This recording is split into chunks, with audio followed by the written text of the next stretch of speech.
Alright, welcome to a very new video, and now it's time to examine my second game, which was round 3. In this game I have black, and so now I have looked at my first video, and it's kind of very long, it's close to an hour. I think I can go over this game much more quickly than the first one. The first one was kind of more user-friendly, and I think the second one will be more oriented toward people who already have some notions of chess.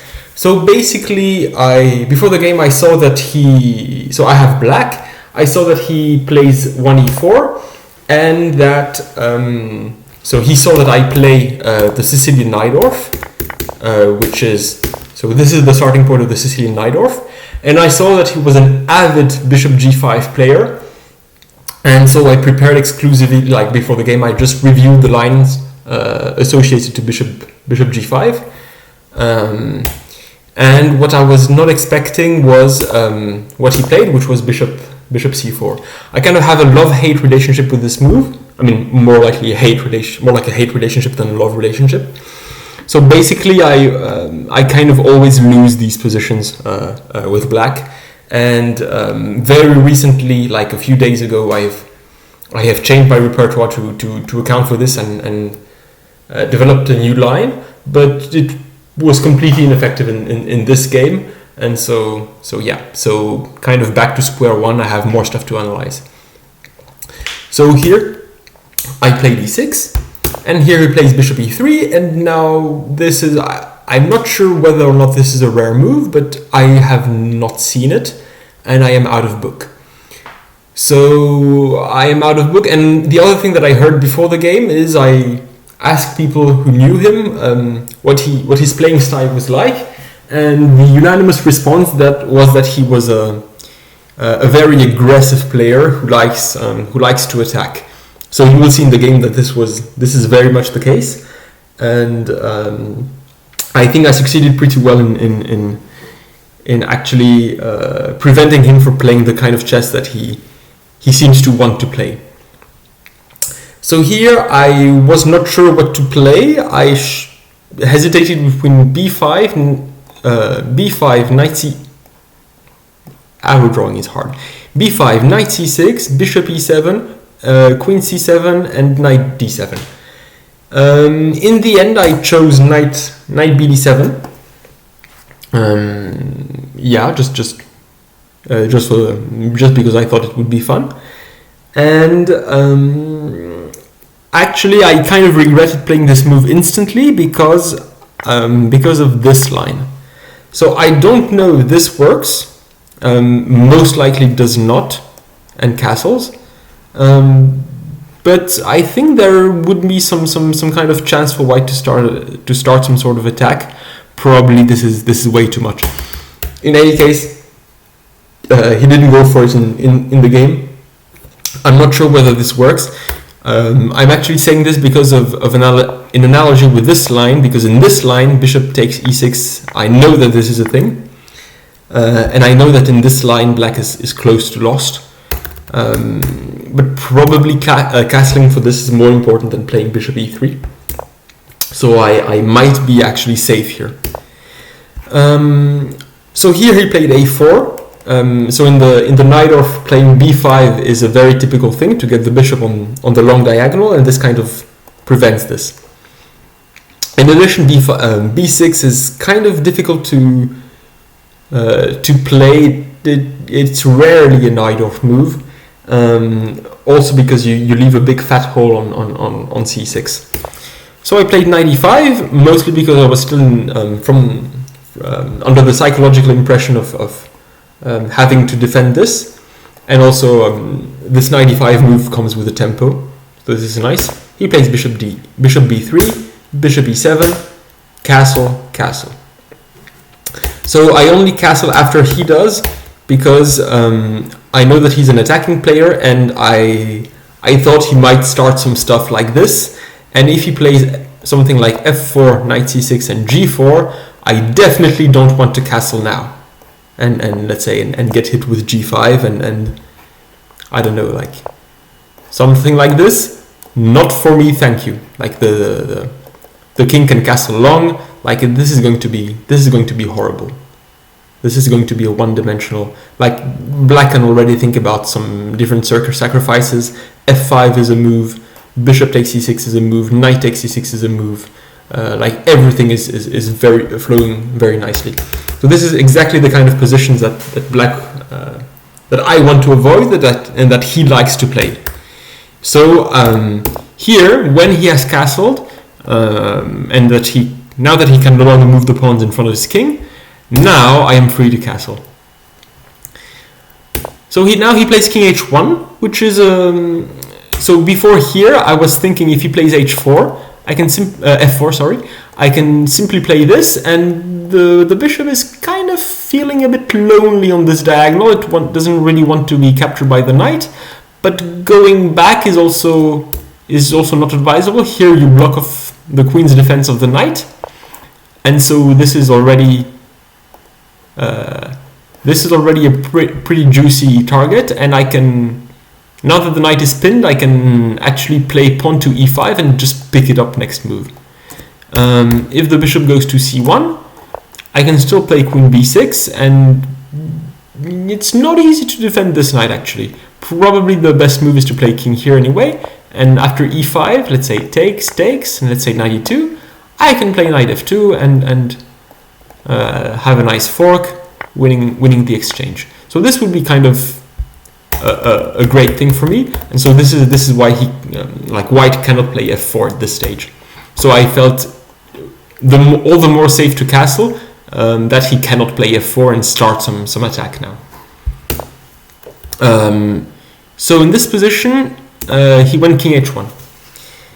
Having gone king h1, now that the king has left this diagonal, when he plays f4 and I go knight g4, the bishop has a safe square on g1, and also this pin is never a thing anymore.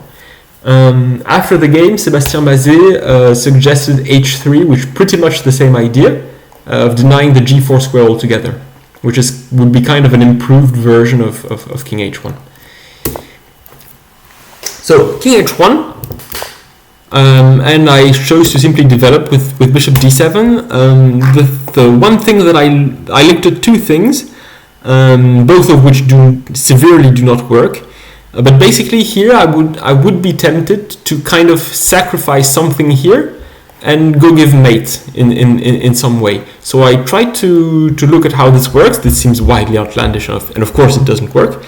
But look at this. So knight g4, the bishop kind of wants to leave. So let's say bishop f4 gets hit with a fork.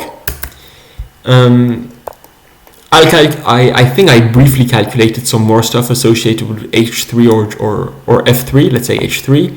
I can take here, take here, take here. The knight is defended. This is kind of obviously great for black. So this is definitely not what a serious play we get into. So the more likely answer to knight here would be bishop g5. After which taking here is a possibility, but here actually I am down a piece, so it doesn't work. And the other option, sorry, and yeah, so this is not great. And after knight here, basically bishop here is out of the question, but bishop f4 defends everything very nicely. Oh yeah, the other way I try to make this work is by playing this, which threatens both the very nice royal fork and also some action here, but actually black is more than safe. White is more than safe after this, and after, let's say, something like bishop g5, queen g4, white is up a piece and is very likely winning. Take, let's say, take on g5, take here. This is white is completely winning here because he's up 2 pieces. So after figuring out that none of these shenanigans work, which is very unsurprising, I decided to actually do something sensible and to actually develop. So I put my bishop on I develop my last piece, and yes. So now he plays f4. Now that he's gone king h1, he can play f4, and I went knight c6, and I have some very modest development, but yeah, it's pretty nice. I am not getting smashed just yet. I am very nicely preventing white from going e5, which would be one way to attack. So e5 now would simply get hit, right? And I am also kind of preventing f5. So now the purpose of f5 is of course to open up some lines for to attack. But actually here I could simply take here, which eliminates one of the attacking pieces. And after bishop here, I can play e5. And after, let's say, bishop d3, I can play bishop c6. And now I'm kind of starting to get starting to get active. My pieces are kind of breathing fresh air for the first time, and I might be able to play d5 in the near future, which would be the equalizing push. All right, so after this he played queen e2, and I was wondering whether to take on d4. Now, because of Sébastien Bazé's good advice, I know that I have to. But yeah, I thought this was kind of a not as comfortable situation, because now what am I gonna play? He's going to go rook d1. This is pretty obvious, and then he's going to play e5, and then my queen is going to be exposed. His bishop is active. If he plays e5, the knight has to leave, and the queen is able to come very quickly. So yeah, I was kind of not feeling this position, and I noticed that basically I can basically just, what I really would like to do here in this position would be to play something like bishop c6. But actually, first of all, this does not attack the e4 pawn. And second, his bishop is very active on this nice diagonal. And I noticed that if I wait for him to take, and my bishop comes, then e4 is actually under attack, because the queen is not defending it, because the bishop is not on d4. And yeah, basically everything is slightly nicer, and I get an extra move for my purposes. So I chose to not trade to wait for him to take on c6 and to play something else instead, which was the best move I could think of at that point, which was rook c8. I think he must have had a similar thought process. Apparently, knight f3 is supposed to be really good, completely denying the option of that trade, and basically threatening e5 for good. So I looked at knight f3 to be fair, right? I thought queen c7, and so now e5 is a bit difficult to achieve, but did I think about it here? No, I thought about it here. And if I play rook c8, now there's e5, take, and now I cannot freely take on e5, but I can play knight g4. Unfortunately for me, it seems that black is not doing very well after bishop f4, right? Defending both of these. My bishop on d7 is passive. This knight has nowhere really to go, right? Because these squares are all guarded. And whenever white plays h3 on the next move, my knight is coming here, and it will get taken, my king will get opened up. This is kind of horrible.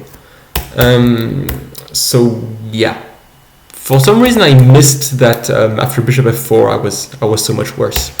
I thought I was fine during the game. So which is kind of an additional indication that I should trade on d4 whenever I get the chance. But so here he played after rook c8, he played rook d1, also kind of refusing to trade knights. Of course, he's kind of already eyeing the queen and preparing for the opening of this file. So I step out of this and also further prevent e5 from happening. And here he played bishop c1. I think he thought for 16 minutes here, and he could only come up with bishop c1. So I thought this was kind of a sign of like an admission of failure. During the game, I thought that he might want to try something like g4, but actually here I can just take on d4, and basically whatever piece recaptures, I can play e5 and get the pawn on g4. The other very kind of flashier way to do this is to take on g4 immediately, and when the queen takes, of course right now white is threatening mate on g7, but we play e5, both preventing the mate and also attacking the queen, and we're going to win the bishop on the next move. And I think white would emerge a pawn down from all this.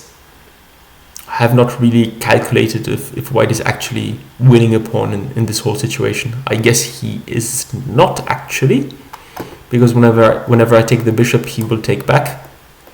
So yeah, maybe g4 was something to consider for him. I missed that this does not actually lose a pawn. I think there are several different permutations of these three moves that all achieve the same intended effect. So I think g4 is difficult to achieve in practice. I was not particularly scared of it during the game. I thought it might also have some value as a pawn sacrifice, where you actually don't do anything about it once the knight comes here, and simply play rook g1 and just try to attack like a madman. So yeah, so this is what I was thinking about during the game. I was kind of waiting for him to come up with some attacking ideas, right? Because all of his pieces are very nicely developed, and now he should be looking for some attacking opportunities. Perhaps h3 g4 might also be a thing. In any case, he played bishop c1, which does not look like an attacking move. It looks like a move of someone who doesn't know what to do. So I felt emboldened by this. I traded on d4 and played bishop c6. And so it should be noted that here I have a space disadvantage. Basically, my pieces are all cramped together, right? And his pieces are more free, right? He's playing on these on the 4 first ranks, and I'm playing on 3 ranks. So trading a pair of pieces is good for the side with fewer pieces, because I have more space. I'm sorry, I have less space, and so I give my pieces some more freedom. I played bishop c6. I looked at here I spent quite some time deciding between takes. I do not remember everything. So here takes. Here I was hesitating, should I go e5 or not? Basically creating a weakness for myself, but also kind of annoying the rook a little bit. I looked at takes rook c4, which I thought would be a pretty fun way to hit the queen. And I thought queen d8 would be pretty good. And let's say takes, and let's say queen c8, and knight d5. Take. I was not sure what to think about this position. I thought it was close to equal. I thought I was definitely not in danger of losing or anything like this. So I was okay with going for this. But in the end, I was kind of scared that I might give up the square on d5 a little bit too easy.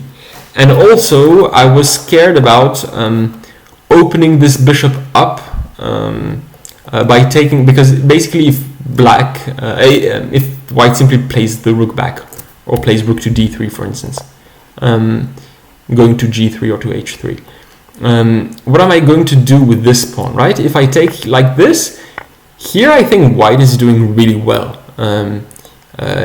He already has a very serious option to attack my pawn like this. I can hardly move it because it's pinned. He has lots of very nice attacking opportunities. So yeah.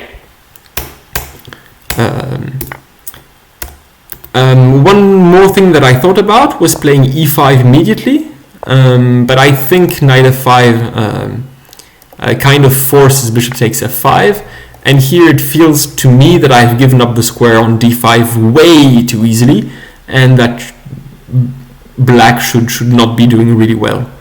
I did not really calculate anything after this, although right now I am noticing that I have knight d4, which might be worth some consideration. So I took on d4, and I played bishop c6, which I thought was the kind of the most harmonious way to arrange the pieces. And here he played f5. So now after f5, I think I am forced to play e5. Basically, he wants to take this, and so if I play a stupid move, check and take the rook, right? So I kind of have to prevent this. So I played this, and he played rook g3, and the rook is coming to the king side, and it's very clear to me that he's going to start some attack here. And knowing that he's an attacking player, I felt kind of scared of the incoming attack, especially since now this bishop is open. My bishop is relatively passive. Both of his bishops are nice and active. So it seems that, and he has the option to go g4, g5. So it seems to my eyes that the game is going actually really, really well for white at this point. And I was not really happy with myself, but I thought I was not lost yet. So I used the fact that the square b5 is no longer controlled by the queen, and I played b5 myself with a very concrete idea in mind. So basically take. He played rook g3. So now I am not. Basically, he's threatening to play bishop h6, and I would have no good answer to bishop h6. So let's say I play a random move like let's say queen b7. So now bishop h6. He's simply threatening to either play rook g7 or bishop g7, and this would be deadly. So for instance, if I play knight e8 to try to defend, note that knight h5 is not possible because the square is covered. I think simply f6,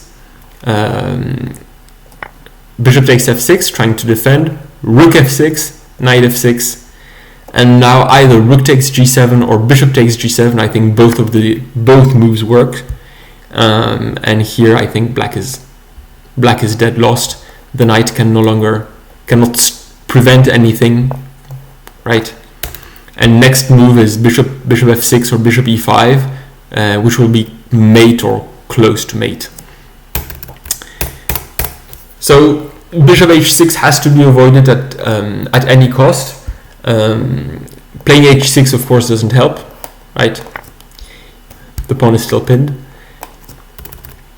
So after rook g3, simply king h8 avoids all the problems. And actually I thought this was pretty nice because the queen cannot come to the king side because the knight is preventing access. So he played bishop g5, of course, to shut that down. But now I played b4. If he plays the knight into d5, I can simply take it. I don't know how would I've taken it by this one, by the way. This is a good question. I didn't think of it during the game. I think most likely like this, and now this bishop is really passive, and black is probably doing very, very fine. But here in any case he played bishop takes f6, takes, and now he should have gone knight d5, but what I noted, the main thing that I noted was if bishop takes d5, he has to take with the pawn, because if it bishop d5, I can take on c2. He has given up control of c2, and this position is very, very nice for me. The bishop holds down the king side very nicely. the pawn on f7 is attacked, but it's not really important if white takes it. And meanwhile, I am getting active on the queen side, and I am definitely not worse. Probably even slightly better. So here in this position, this would force white to take on here with the on d5 with the pawn, and I think in these kinds of positions I am never really worse. For example, I can completely activate the bishop with by sacrificing the pawn on e4 and playing something like rook e8, and I can go play, let's say, for instance, bishop takes b2 on the next move, so this is not really a pawn sacrifice. So I think there's lots of good stuff. Note this, trying to play this for this mate is not really an option, right? Like this next move would be mate, because white actually gets mated first. I did not see all of this during the game. I saw it only up until pawn takes, and I thought that this bishop would be pretty bad, and this was sufficient for my purposes. And so in this position, judging by how things were going, I think he wasn't happy, and he played knight b1. And now I think for the first time in the game, I am actually seriously better. So my move here was queen b7, which I think he completely missed, and which is a dual purpose move. So first of all, I'm threatening bishop e4, right? This pawn is not guarded. I'm also threatening bishop a6, pinning this, and it's kind of hard to defend against both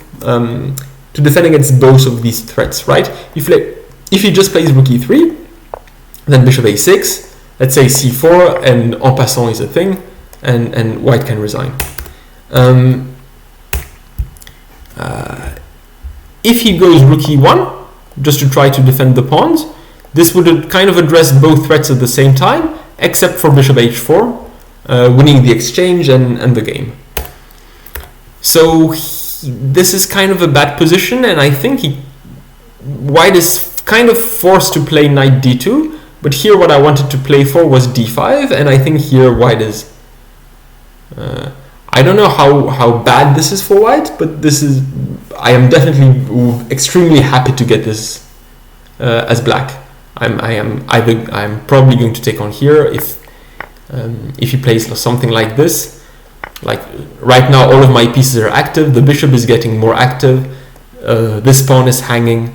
The rook has an easy way to activate.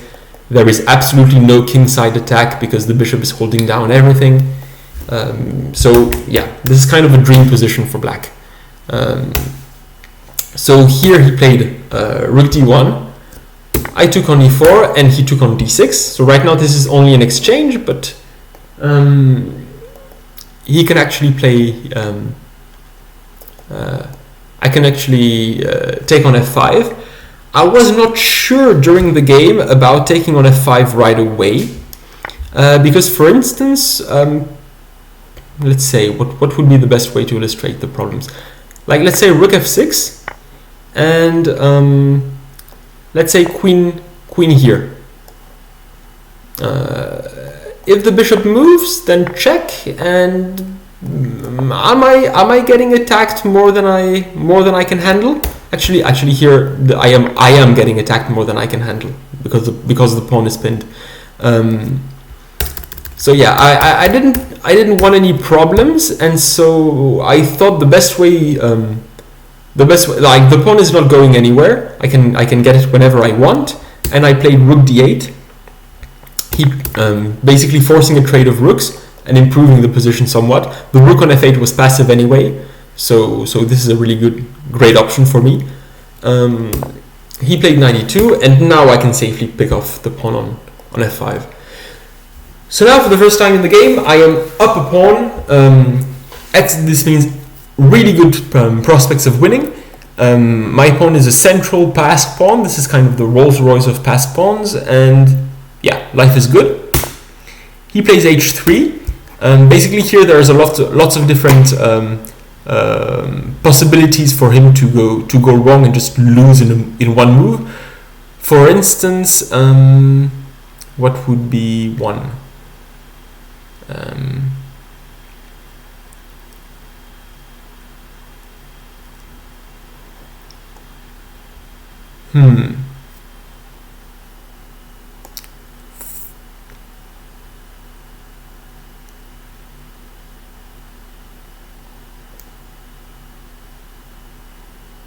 So I mean, basically, he can never leave the. Okay, let's put it this way: Queen F1, attacking the bishop, and if he thinks he's just trading it off, basically he isn't, because this is fate, right? This is a typical example of the weakness of the back rank. Right now that all the pieces have left the back rank, it's a bit exposed. So he plays H3, which makes a lot of sense. And here I thought I wanted to trade queens. I thought for a while about how to achieve this, and I thought the easiest way was to play Queen D7, basically forcing my way through to the D1 square. He cannot play Rook D3 because of Bishop takes D3, right? The pawn is guarded. If he plays Knight E4, I can simply check, and take on E4. This is completely winning. So yeah, this is kind of a difficult situation. He played Knight C4, check, King H2, and now suddenly I noticed that there are some problems. So first of all, White is threatening this very nice fork, and if the light lights on E3, I cannot even go defend the bishop like this, because the knight would hit the rook also hits the F1 square. Okay, so first of all, this is a problem. Second, this is a problem, which will also not only attack the rook, but next move, get the pawn on B4, and suddenly White is in business, right? Next thing is, if my rook does anything slightly stupid, like Rook E1, then Knight D6 is a thing. Basically, eyeing the bishop here and also doing this. So basically, Bishop E6 would get hit like this, and now I'm not even sure that I'm better anymore. I may still be better in this position, but why even play for this, right? And the other direction that I want to avoid is simply take and check, or simply something like this, which would also not be to my liking. Okay. So all of these are different problems, and so in order to address all of this, I hesitated between Rook D4 and Rook D8. Right? There are no other sensible squares. For instance, if I go, so D6 is guarded, these two are guarded. D5 seems stupid because it's getting into the. Yes, D5 is more than stupid because it loses a piece. D7 looks slightly shaky somehow, like D8 feels the safest. So I went to D8. I saw that he had Knight E3. I don't really want to play like this. This really seems like asking for a lot, and I don't think I am not confident that I am winning this. I might still be winning here, but I am not confident about it anymore, right? He might be able to go Rook F3, Rook here. He might be able to make something work with Knight G4. He can play B3 and put the knight on, just sit the knight on C4. Like, there's lots of possibilities to defend. I don't even want to get into it.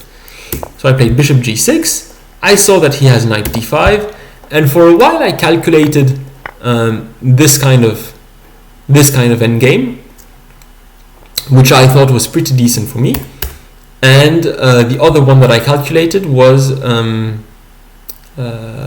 knight takes here. Give it a second. Knight here, and take here, take here, take.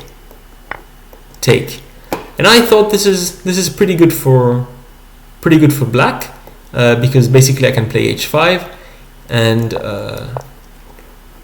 and basically this pawn will quick march its way to promotion, and my king will be reasonably active here. I don't know how winning this is, but I think the line that I went for was the most winning one out of all of them. I simply played e4 in the game. So he took on f6, takes, and now I am simply threatening to play f5, f4, and now I would have two connected. The f pawn is not yet a passed pawn, but it will easily trade itself versus a g pawn, and so this pawn will be a passed pawn. And if these two pawns come to f4 and e3, basically the game is over. His only option for defense is hoping that somehow my bishop gets completely doomed. Like the ideal version for him to defend would be something like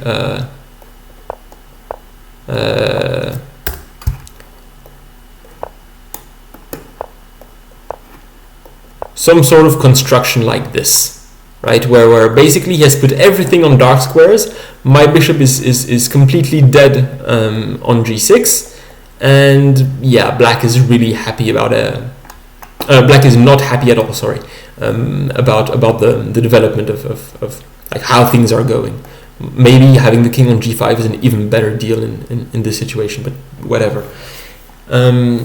So this is kind of White's ideal defense scenario, but as we will see, he will never actually be able to get it.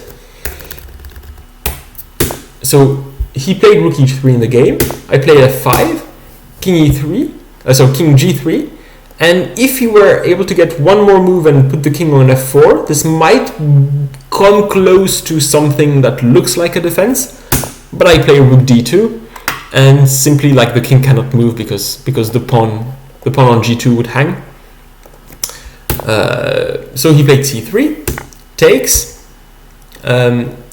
I'm still threatening this pawn, so he has to take back with the pawn, which was pretty important for me because I wanted his passed pawn on the king. So from the looks of things here, it's clear that White is going to have a passed pawn on the queen's side.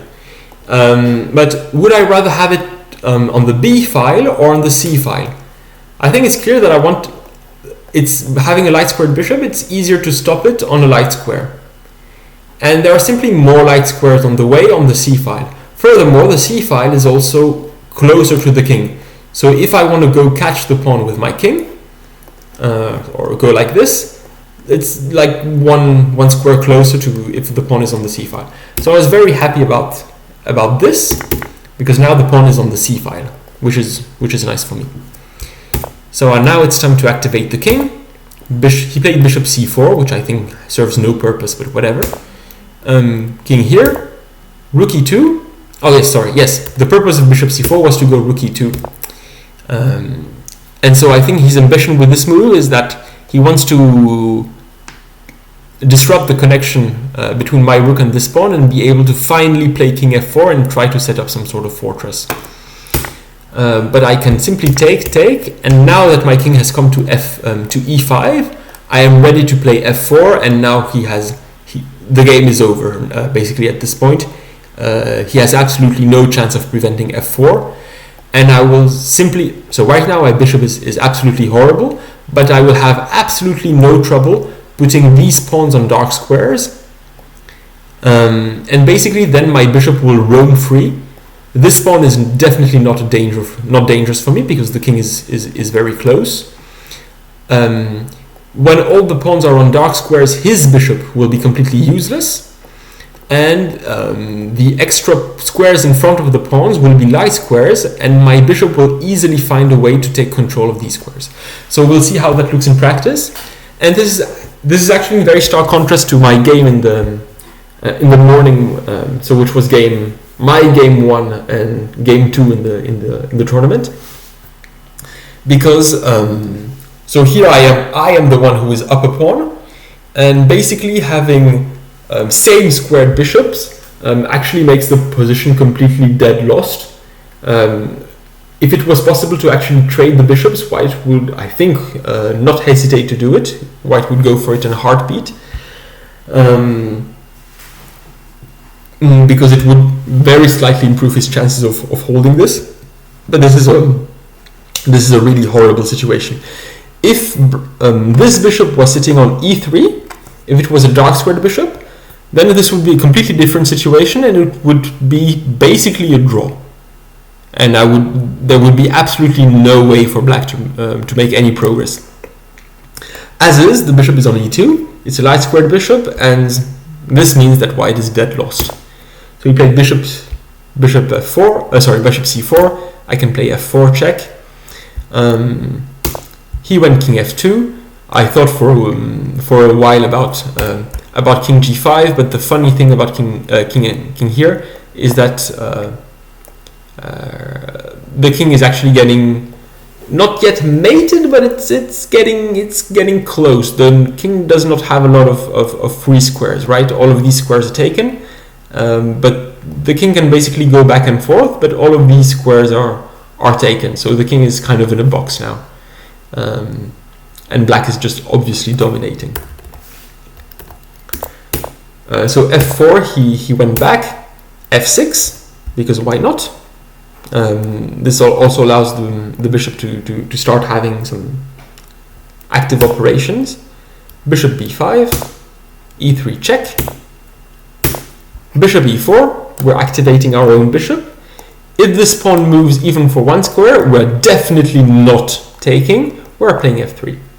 Actually, we might also take this one in this particular situation, because we are just in time to get a pawn rolling, and if king here, actually the king cannot go back and prevent the pawn from queening, because both of these squares are protected. So yeah. But let's say g4, we also will take en passant here, but the more instructive move would be something like f3. And now the pawns are completely steamrolling white. And this pawn is definitely never a danger for black.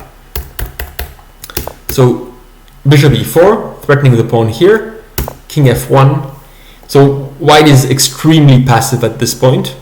I played f3, take, and now I have, as I talked about before, I traded off my bad f pawn, and now I have a second f pawn, which will also go all the way to f4, and it will be basically game over when the pawn reaches f4. So he played bishop d3.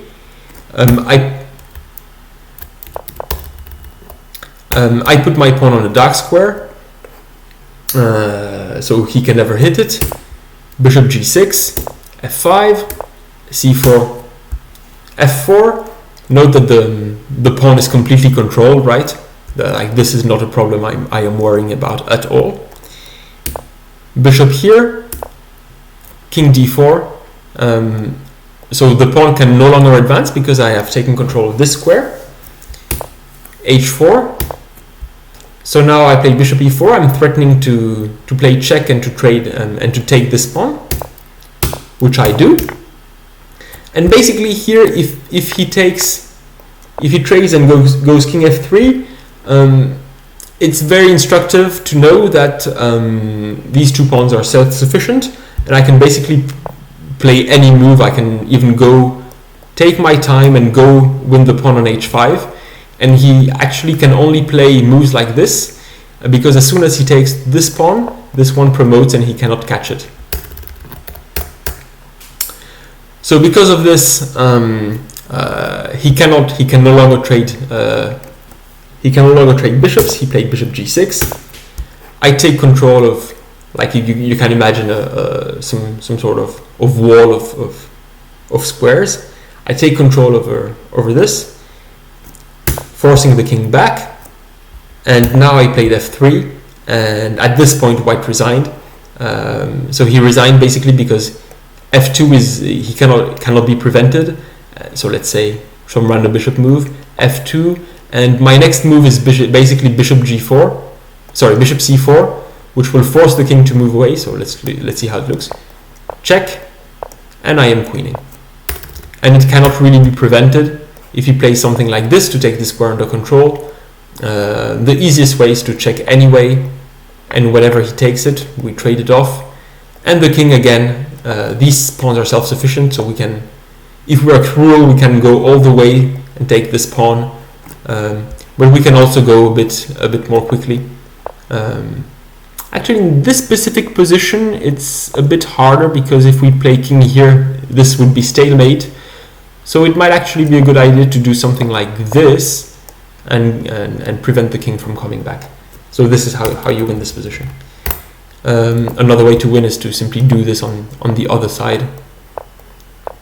And now the king can no longer come out, so it has to go out like this. And now we take control of the promotion square and we promote to a queen. Alright, so after f3 my opponent resigned, and so I won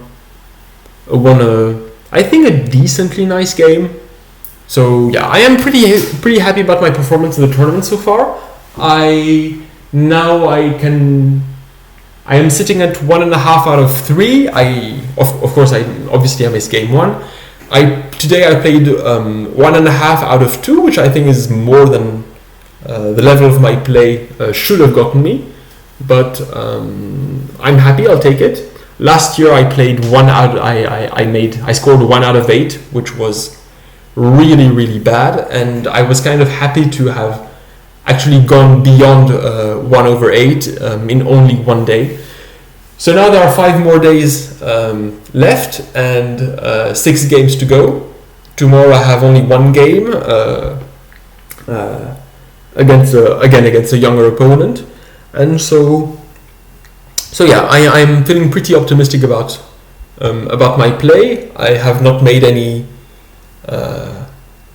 complete blunders or complete stupid moves, or definitely not anything that will keep me awake at night. So this is a good thing. And so yeah, so I hope you like this game, and I'll keep you updated for whatever comes next.